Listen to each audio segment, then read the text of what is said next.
ఈ బెట్టింగ్ యాప్స్ను ఆహా వాళ్ళు కూడా ప్రమోట్ చేస్తూ ఉన్నారండి.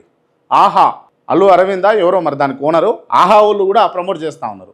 అండ్ ఇతర కొన్ని షోలలో బాలకృష్ణ కూడా అన్స్టాపబుల్ షోలో కూడా బాలకృష్ణ కూడా ప్రమోట్ చేస్తూ ఉన్నారు. వచ్చినటువంటి హీరోలు సెలబ్రిటీలతో కూడా వాళ్ళతో కూడా సపోర్ట్లు కొట్టించి జై అనిపిస్తూ ఉన్నాడు. సో వీళ్ళ మీద కూడా యాక్షన్ తీసుకోవాలి. సజ్జనర్ గారు మీరు వీళ్ళ మీద కూడా యాక్షన్ తీసుకోవాలి. వీళ్ళకి సంబంధించినటువంటి అంశాల మీద కూడా మీరు ఫైట్ చేయాలి. పోలీస్ వ్యవస్థ వీళ్ళ మీద కూడా యాక్షన్ తీసుకోవాల్సిందిగా మేము ఖచ్చితంగా కోరుతున్నాం. ఎందుకు అనంటే ఇప్పుడు హైదరాబాద్లో చూసుకోండి, అతిపెద్ద ఆస్తి ఏదన్నా ఉందా హైదరాబాద్కు అంటే అది మెట్రో. ఆ మెట్రో మీద కూడా మీరు ప్రమోట్ చేస్తూ ఉన్నారు 1x బెట్ అని చెప్పేసి.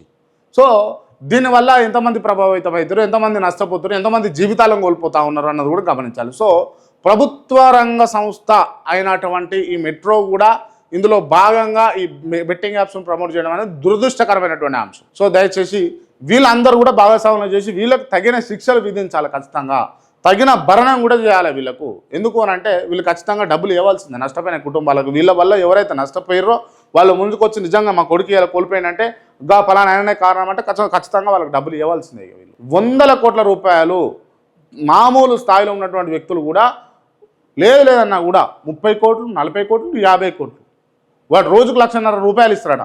మనకు కూడా ఆఫర్లు వచ్చినాయి, మీకు కూడా చెప్పిన. సో ఇది నడుస్తూ ఉంది, దందా నడుస్తూ ఉంది.